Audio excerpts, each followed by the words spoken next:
我把狗粮抓一把蒙在面上，它就是在里面挑牛肉。嘿，我的饭也好了，又焖了一锅这个冲泡米，想着用炉子的这个大火，好把这个几个冻鸡蛋全部给煎一下，免得路上搞不开。结果还是大型翻车现场啊！蛋白是蛋白，蛋黄是蛋黄，蛋黄到现在都没解冻，但是已经熟了。所以今天休息了一天，明天就要抓紧进那个折半箱了，没有喝的了，吃的也见底了。这就是我的元旦牛肉手抓饭大餐。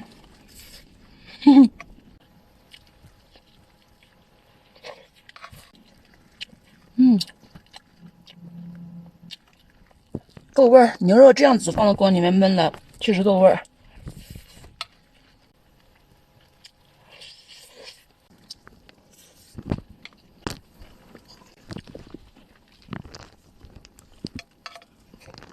我得把这个盆盖完了。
所以先吃饱再说。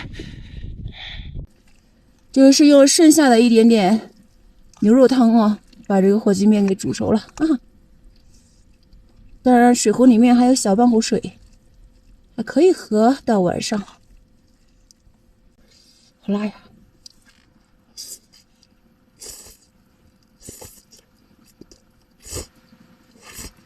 味道还是不错。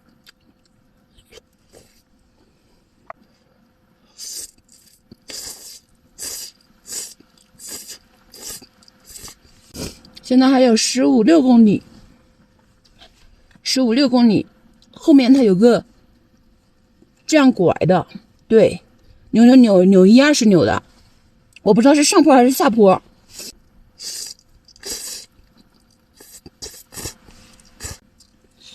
所以每天都是因为不知道路况，所以只能随缘随性的走啊。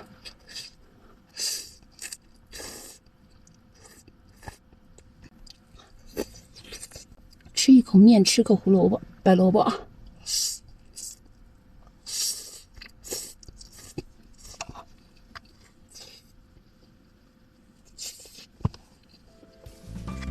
又开始要翻过前面那座山了，显示长度8公里，着实被吓了一跳。这样的话，那个左扭右扭应该就是下坡，所以估计是翻过这座山之后就继续要下坡了。考虑到上坡可能太长了，所以说还是决定纯人力把这个翻山坡拉过去。你们只要看到我右手没有在右边的电门上，而是在后座上，就知道我是在纯人力上坡。反正现在的日照特别弱，一天也最多只能发1车电，这样子纯人力弄过去之后可以省下1车电，在平路或者下坡的时候骑啊，这样一天综合下来还是能走个20来公里。如果说上坡的时候把那1车电给用了啊，一天可能10公里都走不到。当然，纯人力拽着前后2个车500-600斤，也没有大家想的那么轻松啊。那真的是脚掌都快磨出水泡，然后那个脚指甲都要翻盖了，手指都快扒不住车座，胳膊都快脱臼了。所以都是硬拽上去1-20米，然后就要让全身都放松个1-2分钟，如此循环往复，平复心肺，才能够一直坚持把车子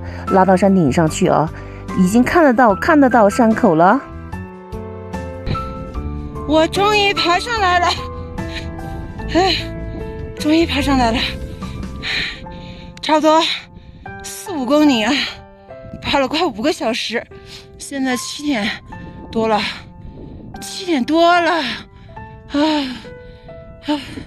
累死我了。好了，前面应该8-9公里，大部分是下坡了，天黑刚好能到吧，准备冲！很多友友以为我手冻伤了是因为我没有戴手套啊，怎么可能？必须戴手套啊！只是戴1双手套根本就不顶用啊，必须要既防风又保暖。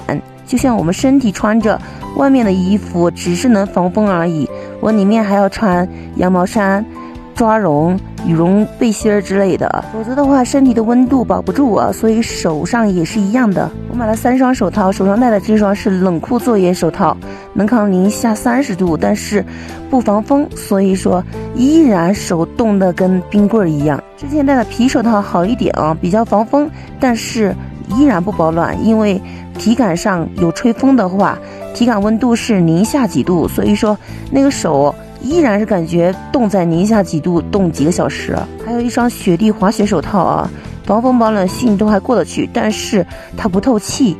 然后我骑车的话，手心会冒汗的，因为一直要紧握紧绷的那种，所以说一旦出了汗里面之后，它干不了，那种感觉啊，就像是手放在冰桶里面一直冰着的感觉。所以不管我戴哪一种手套啊，手都是一天都要挨几个小时冻。经营上的经验总结啊，就是冬季骑行西藏的话，戴1副手套是怎么都会挨冻的，没有用的，必须要戴2副。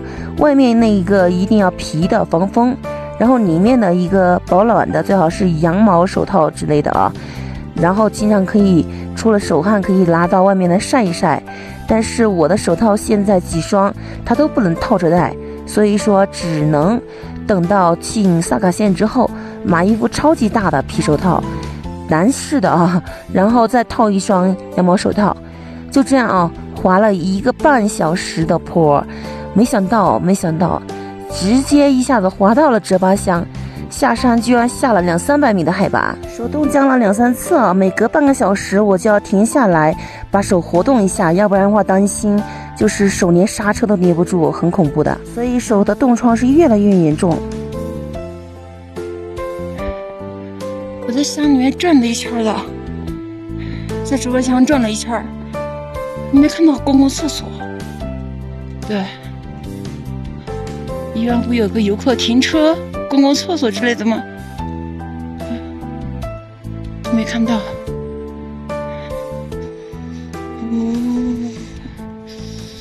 先去超市买点吃的喝的，然后问一下人家老板。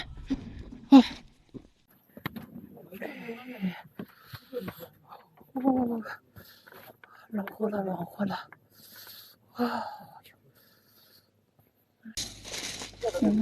这个披萨店方的披萨就是恰当的。对，30。没有。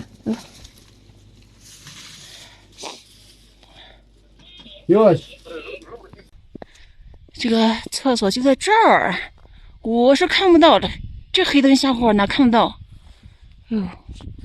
然后我就把车停在对面路边了，路边上。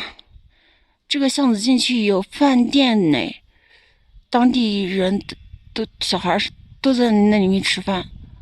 我要不要不可面包去里面吃个饭，把菜宝放在窝窝里面？好，就这么愉快决定了，把菜宝放在窝窝吃鸡腿，然后我去吃饭。你去哪里？哦，谢谢。你去哪里？谢谢。我要去新疆啊。啊，从哪里过来？走219。我从山东开始骑了1年半了。我是，你厉害，骑了1年半是老弟。新疆北山。在这儿烤火，暖和多了。顺便在这儿打壶水。太晚了，只有饺子吃了。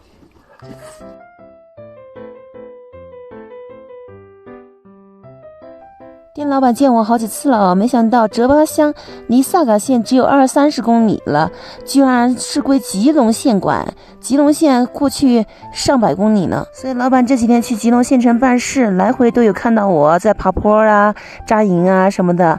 然后他说这个饭钱给我免了，我说哪有吃饭不给钱的呢？本来过来接开水就是想吃饭，然后消费一下了，这样才不会觉得占人便宜，不好意思啊。所以还是把饭钱付了啊。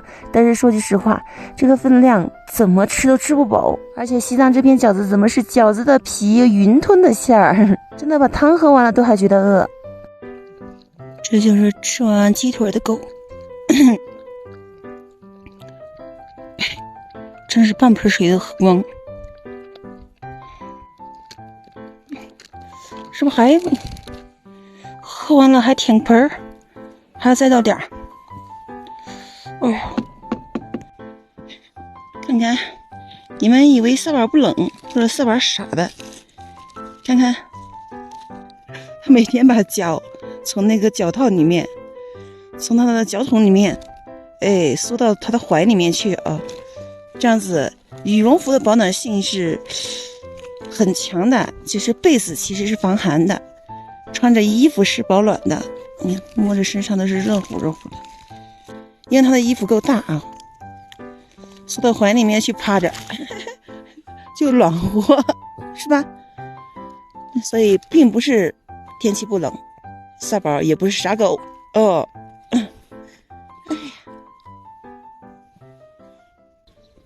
现在10点半了啊，9点半就醒了，太阳没出来，不敢起床，太冷了，零下10几度。到折包厢看一下，老头有没有什么早餐？还是来昨晚的店里面叫了2碗藏面和2个饼啊，没办法，西藏就是美食荒漠，都只有藏餐馆，而且吃的就是这个3件套了啊，甜茶、油饼和藏面。除了县城跟市区，一般的乡跟镇上，所有的藏餐馆都是只卖这些东西。虽然藏餐的口味我是适应得了，但是说句实话的啊，永远都吃不饱。就这样2份面2份饼，我还是没吃饱，把所有的汤喝完了，还是没觉得饱。西藏这个美食荒漠，只要不难吃的都算好吃，但是说实话，分量都跟小孩子一样，真的不适合我的胃口啊！我这个大饭量，所以一般在乡镇从来都不下馆子的，只有进县城能看到各色南方美食，我才会花钱下馆子。为什么今天要吃早饭呢？因为马上出这个折巴乡，就是要翻这个大山，还要去再备一些干粮啊，准备路上就不做饭了，马上就进县城了，不买那么多食材什么的了，直接多买点干粮，肉、鸡腿儿给萨宝就行了。虽然我感觉自己又买多的，但是宁多也不可宁买少。对，吃的喝的，走。看看萨宝这个嘚瑟的样子啊，真的很想揍他一顿。因为我推得慢，他老是跑到前面去等我，跑一路等我一阵儿，跑一路等我一阵儿，哎呀，给我一种我在被狗遛的错觉。所以上去吧你。只有这样我心里才平衡一点。由于昨天已经是拉着车翻了一整天的山，所以说全身已经是很疲软很疲累了，所以今天又连续来翻这座山，全身已经是酸软无力到车座都快扒拉不住，身上都发抖啊。但是没有办法，必须要翻过这座山之后就可以进到萨嘎县了。这是进萨嘎县的最后一道屏障了，而且我知道翻过去之后肯定都是下坡，所以说不管怎么样也要卯足劲儿往前冲啊！又是天黑了，跟昨天差不多一样啊，但是昨天的状态稍微比今天好一点点，而且昨天刮的是微风，今天刮的是大厉风，所以今天比较冷。好在依然是天黑之前让我看到了伤口，就在前方，再加把劲儿。没劲了，没劲了，真的完全没劲了，还是用一点点电吧。你们看是不是逗我玩呢？啊，要不要你？要不要你？昨天艰难爬上4800，哈，好慢，爬上去马上下到折巴乡，然后今天一出折巴乡马上又爬，一下子又上4800，还渣渣拉山，改一下渣渣渣渣拉山，哎呦，爬死我了！我出发的时候看了啊，尼萨嘎是26.6公里。现在尼萨嘎是21.2公里，这个坡5-6公里，5-6公里。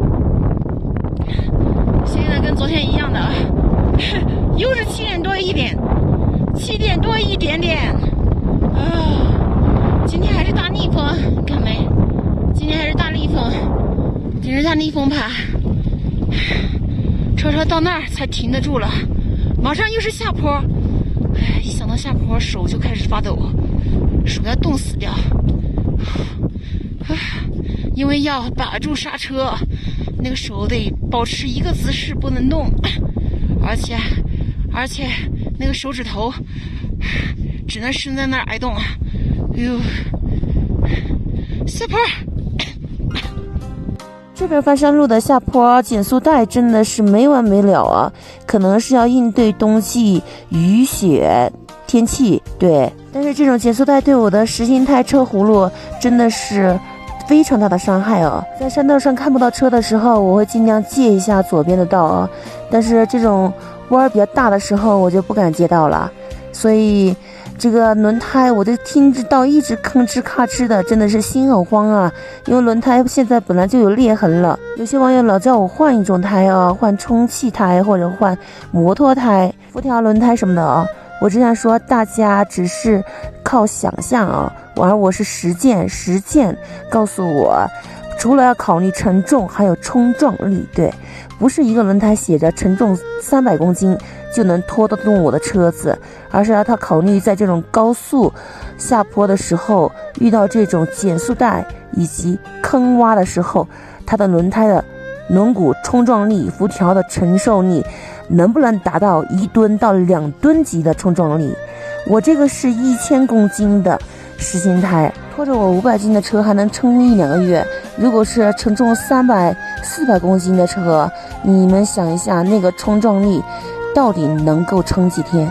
如果说是用摩托车的轮子，它单一个轮子的重量超过我2个轮子的重量，有没有想过摩托车的动力是那么大，而我的助力车才400瓦小电牛的这个电钮，要拖那么重的轮子，它到底能不能承受？如果装上之后我走不动了，那装它有何用，对吧？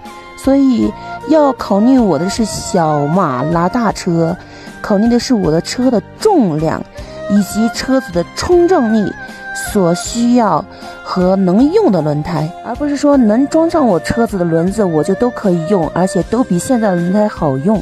一切并不像想象中的那么简单啊！现在这个实心胎虽然说损耗速度有点快，但是总体来说在骑行上我骑得动，然后呢在我修车更换轮胎我能搞得定，这个是很重要的2点啊。我这个轮胎能走的时候可以继续走，走不动的时候直接拆下来更换掉扔掉就行了。换其他的轮胎如果路上是爆胎断辐条之类的啊，比现在可能搞多了。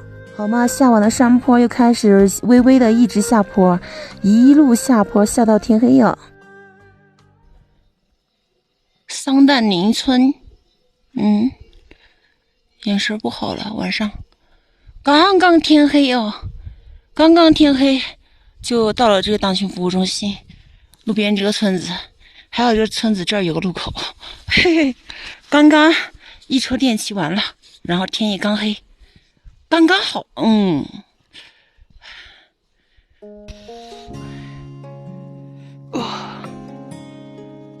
泡面就位了。反正给萨宝热饭也要开火，所以顺便就煮个泡面吃吧，肚子确实饿了，可能一天干粮。哎呦，只有这个分量才是能够吃饱的状态。这只有8箱，2顿都是20块，都没吃饱。饼干面包塞了很多，但是还是饿呀。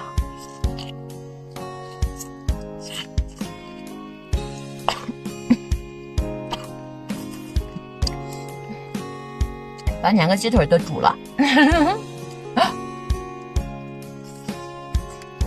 可以了，萨宝今天白天吃了2个，这2个给我了。明天进城随便他想吃什么肉再给他买就是了。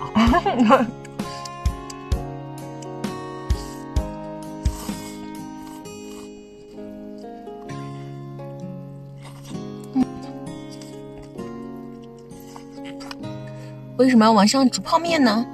因为昨天打的这一壶热水，然后我就没有去找自来水打冷水了，就买了些饮料，对。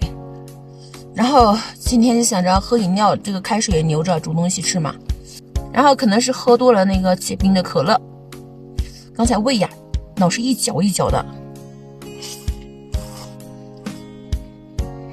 我很久没有肠胃那种感觉了，可能因为我有一路一直是喝热水，所以晚上我就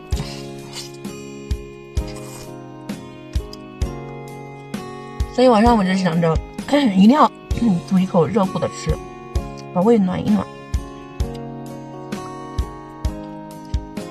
免得晚上睡觉难受啊，对吧？